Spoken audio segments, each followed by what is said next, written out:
je suis quand même assez satisfait, assez content pour mes frères et sœurs malgaches de la tournure des événements et des opérations durant ces dernières années. Il y a toujours des choses à améliorer, des choses qui ne fonctionnent pas tout à fait comme il faut. Dans l'ensemble, le marché du call center, centre d'appel, externalisation BPO à Madagascar, s'est considérablement amélioré ces 15 dernières années. Moi, j'ai connu Madagascar en 2010. Il y a eu une situation à un moment donné, à un instant T.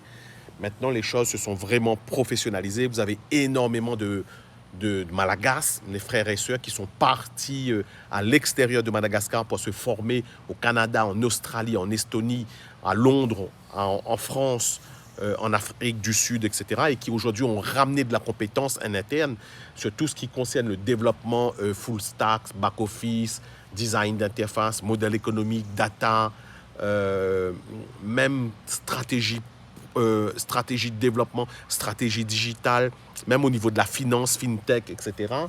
Tout ce qui est compliance, etc. Il y a énormément de choses positives qui se sont réalisées, que je ne retrouve pas forcément à l'île de la Réunion, qui est pourtant un département français, dont je suis natif.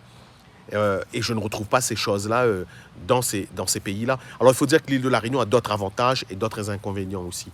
Alors, ici, au niveau volume d'activité, au niveau de volume des collaborateurs, tu as énormément de choses qui se font. Tu as des centres d'appel d'une capacité de 4000 collaborateurs en jour et nuit.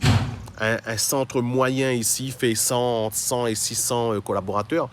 Dans les départements français de la zone, notamment l'île de la Réunion, les plus gros centres d'appel dans les services publics font 200, 250 collaborateurs.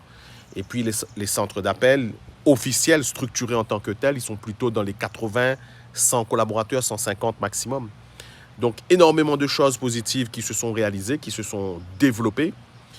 Et puis chaque centre d'appel, chaque call center, chaque BPO a ses avantages et ses inconvénients. Donc un projet va s'adapter dans un centre et pas dans l'autre. Les processus de recrutement ne sont pas les mêmes, les outils ne sont pas les mêmes, l'ADN du centre d'appel ou du call center n'est pas forcément la même chose. Donc il faut choisir, il faut prendre son temps, il faut sourcer.